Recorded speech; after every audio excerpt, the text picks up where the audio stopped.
በሸዋ ቀጠና ከወደ ፋኖ የሚወሰድበትን እርምጃ መቋቋም ያልቻለው የብልጽግናው አገዛዝ የበቀል በትሩን መሳሪያ ባልታጠቁ ንጹሃኖች ላይ መፈጸሙ ተነገረም። ከኢትዮጵያ በተነሱ ድሮኖች ተመታን ሲሉ የሱዳን ባለስልጣናት አቤቱታ ማቅረባቸው ተነገረም።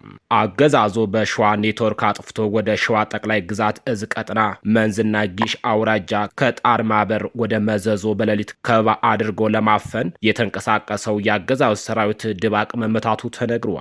ዝርዝሩን ታደምጡታላችሁ። የህወሓት ኃይሎች በተለያዩ አቅጣጫ ወደ ወልቃይት ተንቀሳቅሶ ታጣቂ ቡድኑ ወደ ወልቃይት ግባ የሚል ትዕዛዝ ተሰጥቶታል ተባለም።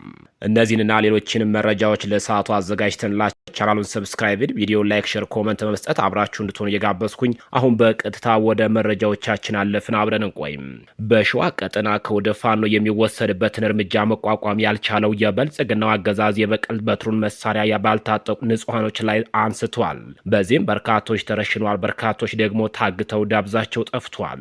የንጹሃን መኖሪያ ቤቶች በድሮና በተዋጊ ሄሊኮፕተሮች እንዲሁም በመድፍ እየተደበደበ ነው።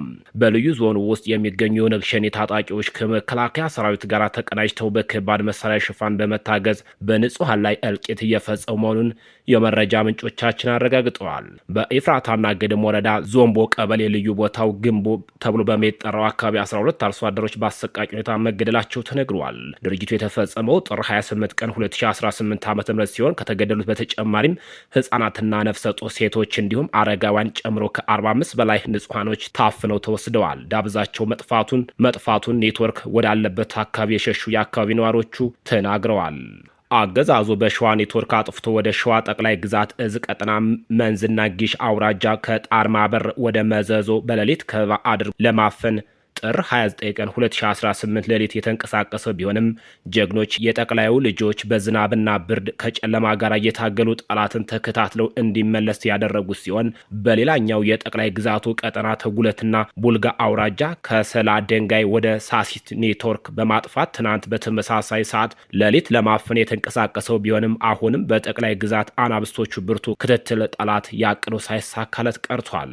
አሁንም ጠላት አዘናግቶ ወደ መዘዞና ሳሲት ሌላ የሌሊት ኦፕሬሽን ለመስራት ስላቀደ ጀግኖች ዛሬም ጭምር የተለመደ ጥንቃቄ እንዲያደርጉ ጥሪ ቀርበዋል። የህወሓት ኃይሎች በተለያየ አቅጣጫ ወደ ወልቃይት ተንቀሳቀሱ፣ ታጣቂ ቡድን ወደ ወልቃይት ግባ የሚል ትዕዛዝ ተሰጥቶታል። ምንጮቻችን የህወሓት ወታደሮች ወደ ወልቃይት አቅጣጫ መንቀሳቀሳቸውን ነግረውናል። እንደ ምንጮች ገለጻ ኃይል በዋልድባ አቅጣጫ በሽራሮ እና በሱዳን አቅጣጫ ተንቀሳቅሰዋል። ከዚህ በተጨማሪም ባለፉት ሳምንታት በጠለምት በነበረው ውጊያ የተሳተፉ የአርሚ 35 ወታደሮች ዛሬ ሽሬ ከተማ እንዲቆዩ መደረጉን የመረጃ ምንጮቻችን ተናግረዋል። ዘኢኮኖሚክስ ባወጣው ትንታኔ የመከላከያ ሰራዊቱ ወደ ትግራይ አዋሳኝ አካባቢዎች ከፍተኛ ቁጥር ያለው ኃይልና የጦር መሳሪያ ማስጠጋቱን ምንጮች ጠቅሶ ዘግቧል። ዘገባው ከሰሞኑ የህወሓት ኃይሎች ተከዜ ወንዝን ተሻግረው ጥቃት መክፈታቸውና ወልቃይት ጠለምትን ለመቆጣጠር መሞከራቸውን የፌዴራል መንግስቱን ለዋና ጥቃት እንደ ቅድመ ዝግጅት እንደወሰደው ተአትቷል። ይህም በህወሓት በኩል የሱዳን ኮሪደር ለመቆጣጠር አሁንም ፍላጎት መኖሩን ያሳያል ያለው ጋዜጣው ሁኔታውን ተከታትሎ የመከላከያ ሰራዊት ሰፊ ቁጥር ያለው ወታደርና የጦር መሳሪያ ወደ ትግራይ ድንበሮች እያንቀሳቀሰሙ ተጠቅሷል። ከኢትዮጵያ በተነሱ ድሮኖች ተመታን ሲሉ የሱዳን ባለስልጣናት አቤቱታ አቀረቡ። በቤኒሻንጉል ጉሙዝ ክልልና በሱዳን ብሉ ናይል ግዛት አዋሳኝ አካባቢዎች ከባድ ጦርነት ተቀስቅሷል። የሱዳን ፈጥኖ ደራሽ ኃይል አርኤስኤፍ እና የሱዳን ህዝባዊ ነጻነት ንቅናቄ ሰሜን ጥምር ጦር በሱዳን ጦር ላይ ጥቃት በመሰንዘር ኩርሙክ እና ዲም መንሱር የተባሉ ወሳኝ የድንበር ከተሞችን መቆጣጠራቸው ተነግሯል። የሱዳን መንግስት በኢትዮጵያ ላይ ያቀረበው ክስ ግጭቱን ይበልጥ አሳሳቢ አድርጎታል። አንድ ስማቸው ያልተጠቀሰ የሱዳን ከፍተኛ ባለስልጣናት ለሱዳን ትሪቡን እንደገለጹት አማጽያኑ ጥቃቱን የሰነዘሩት ከኢትዮጵያ ግዛት ከቤኒሻንጉል ተነስተው ነው ብለዋል። ባለስልጣኑ አክለውም ለጥቃቱ ድጋፍ የሰጡ ድሮኖች የተነሱት በቤኒሻንጉል ጉሙዝ ውስጥ ከሚገኙ እና በተባበሩት አረብ ኤሚሬቶች እንደሚመራ ከሚነገረው ወታደራዊ ጣቢያ ነው ሲሉም ገልጸዋል። ድርጊቱንም በኢትዮጵያና በዩኤ የሚደገፍ የውጭ ወራሪ ሲሉ ፈርጀውታል። ውጊያው የተቀሰቀሰበትና ክሱ የቀረበበት አካባቢ ታላቁ ህዳሴ ግድብ የሚገኝበት ስፍራ መሆኑ ጉዳዩን ትኩረት የሚስብ ያደርገዋል። ከቀናት በፊት አዲስ የተዋቀረው የአማራ ፋኖ ብሔራዊ ንቅናቄ አፋብን ሊቀመንበር አርበኛ ዘመነ ካሴ በዚሁ ክልል ተገኝተው በቀጠናው ከሚንቀሳቀሱ ታጣቂዎች ጋር ስምምነት ፈጥረው 10 የታገቱ የአማራ ተወላጆች ማስለቀቃቸውን ይታወሳል። እነዚህ ሁኔታዎች ወሳኙን ክልል ቀጠናውን ወደ ሌላ የጦርነት ቀውስ ውስጥ እንዳይገባ ከፍተኛ ስጋት ደቅነዋል። ወደ ሌላ ዝርዝር መረጃ ስናልፍ መብራት ለረጅም ሰዓት ከጠፋ ምንም አማራጭ ስለሌለን ስራውን አቁመናል ሲሉ ነዋሪዎቹ ተናገሩ። በዓመት እስከ 300 ሺህ ለሚሆን ዜጎች የሕክምና አገልግሎት የሚሰጠውና አሁንም በርካታ ታካሚዎች የሚገኙበት መቀሌ አይደር ኮምፕሌክስ ስፔሻላይዝድ ሆስፒታል በነዳጅ እጥረት የህክምና አገልግሎት ለመስጠት ችግር ላይ መውደቁን ለቲክባብ ኢትዮጵያ ገልጸዋል። የሆስፒታሉ የህዝብ ግንኙነት ኃላፊ አቶ ብርሃኑ ገብረ ሚካኤል በሰጡን ቃል እስከ ዛሬ ሲቀርብ የነበረው ነዳጅ ከ3 ሳምንታት ወዲህ በጣም ነው የቀነሰው። በዚህ ጉዳይ በጣም ተቸግረናል። ሰራተኞቹ ግማሽ ፌርማታ ቀንሰው እስከ 15 ኪሎ ሜትር ተጉዘው ነው ሰርቪስ የሚይዙት ብለዋል።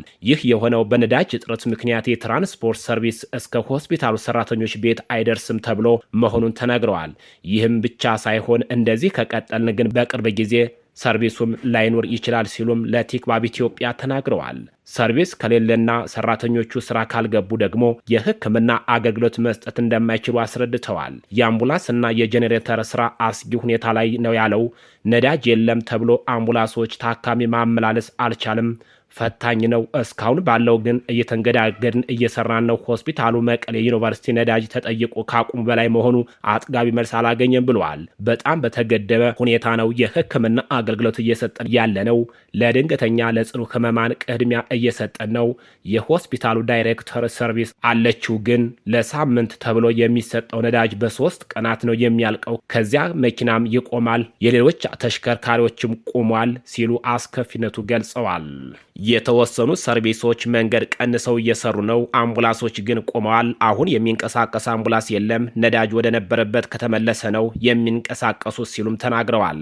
እስከ ዛሬ ሲሰጥ የነበረው የነዳጅ መጠን በትክክል እንደማያስታውሱት ገልጸው ሲሰጠን ከነበረው ግን አሁን በጣም ተቀንሷል። መቀነሱ በመቀሌ ዩኒቨርሲቲ ደረጃ ነው የተነገረን። ነዳጅ የለምና ፌርማታ ቀንሱ፣ እንደ ሁኔታው ነዳጅ አብቃቅታችሁ ተጠቀሙ ተብለናል ሲሉም ምክንያቱን አስረድተዋል። ኢራን በመጥፎ ሁኔታ ስምምነት ማድረግ የፈለገች ይመስለኛል ሲል ዶናልድ ትራምፕ ተናገሩ። ፕሬዚዳንት ትራምፕ ኢራን ከስምምነት ለመድረስ የተጠቀመችበት አካሄድ ነቅፈዋል። ፕሬዚዳንቱ ሌሊት ላይ በኦማን ከተደረገው የሁለቱ ሀገራት ከፍተኛ ባለስልጣናት ድርድር በኋላ በሰጡት አስተያየት ኢራን ስምምነት ላይ ካልደረሰች ውጤት ውድቅ ነው የሚሆነው ሲሉ ዝተዋል። የስምምነታቸውን ሀሳብ ማየት አለብን ያሉት ፕሬዚዳንቱ ቴህራን በመጥፎ ሁኔታ ስምምነት ማድረግ የፈለገች ይመስለኛል ብለዋል። አክለውም ውይይቱ ቀጣይ ሳምንት ይቀጥላል፣ የኒኩለር ፕሮግራም ደግሞ ዋነኛ አጀንዳቸው ነው ሲሉም ተናግረዋል። ይህ ስምምነት ከ2 ዓመት በፊት ነበር የሚያልቀው፣ ግን በእነሱ በኩል ፍላጎት አልነበረም በማለት ተጠያቂ አድርገዋቸዋል። ምንም እንኳ ትራምፕ ባያደንቁትም በአንጻሩ አደራዳሪው ሀገር ኦማንና ኢራን ውይይቱ ውጤታማ እንደነበረ አስታውቀዋል። በተመሳሳይ በአሜሪካ የጦር መሳሪያ ቁጥጥርን በተመለከተ ልዩነት ያላቸው ሪፐብሊካንና ዲሞክራቶች በአዲስ መመሪያ ላይ ከስምምነት መድረሳቸው ተገለጸም። ሆኖም የምክር ሀሳቦች ሂደት የሚጠበቅበትን ያህል አልተጓዘም ተብሏል። ፍሎሪዳ ውስጥ በአንድ ትምህርት ቤት ላይ ከተከፈተ ተኩስ የተረፉት ዴቪድ ሆግ ምንም እንኳ ይህ ስምምነት ትንሽ ቢሆንም ጠቃሚ እርምጃ ነው ብለዋል። ሌላዋ የቀድሞ ህግ አውጭና እንደ አውሮፓውያኑ በ2011 በኦሪዝና ግዛት ውስጥ ከተፈጸመ ጥቃት ጉዳት ደርሶባቸው የተረፉት ጋብርኤል ጊፎርድስ ስምምነቱ ጠቃሚ እርምጃ ነው ብለውታል። ተቀናቃኞቹ ከስምምነት የደረሱበት አዲሱ እቅድ የጦር መሳሪያ ገዢዎች ጠንካራ ምርመራ የሚደረግባቸው ሲሆን ከ21 ዓመት በላይ መሆኑና ከህገ ወጥ የመሳሪያ ግዢ ጋር በተያያዘ ምርመራ ይደረግባቸዋል። ይህ የጦር መሳሪያ ቁጥጥር ምክር ሀሳብ ትላንት እሁድ ነበር ይፋ የተደረገው። 10 የሪፐብሊካን አባላት ህጉን የደገፈ ሲሆን ይህ ማለት ወደ ህግ ለመቀየር የሚያስፈልገው ቁጥር ተሟልቷል ማለት ነው። ይህ ስምምነት ኮንግረሱ በጦር መሳሪያ ቁጥጥር ዙሪያ እርምጃ ሲወስድ ይህ ለመጀመሪያ ጊዜ ሊሆን ይችላል ሲሉ በትዊተር ገጻቸው ላይ ያሰፈሩ ሲሆን ስምምነቱ ጉዳዩን በፖለቲካ መንገድ መፍትሄ መስጠት እንደሚቻልና የአሜሪካውያን ደህንነት መጠበቅ እንደሚቻል ያሳየ ነው ብለዋል። የአሜሪካ ሴኔት ወይም የላይኛው ምክር ቤት አሁን ላይ በ50 ምክር ቤቶችና በ50 ሪፐብሊካኖች የተያዘ ነው። ህጎች እንዲጸድቁ ደግሞ 60 ድምፅ ያስፈልጋል። የጦር መሳሪያ ቁጥጥር ህጉን 10 ሪፐብሊካን ሴናተሮች የደገፉ ሲሆን ይህም ህጉን ለመደገፍ የሚያስችል ድምፅ አስገኝቷል። የተከበራችሁና የተወደዳችሁ ለሰዓቱ ያዘጋጀንላችሁ መረጃዎቻችን እነዚህን ይመስላሉ። ከቆይታዎች በኋላ ደግሞ በሌሎች አዳዲስ መረጃዎች ዳግም እንገናኛለን። በያላችሁበት ጥሩ ጊዜ ተመኘሁ። ጤና ይስጥልኝ።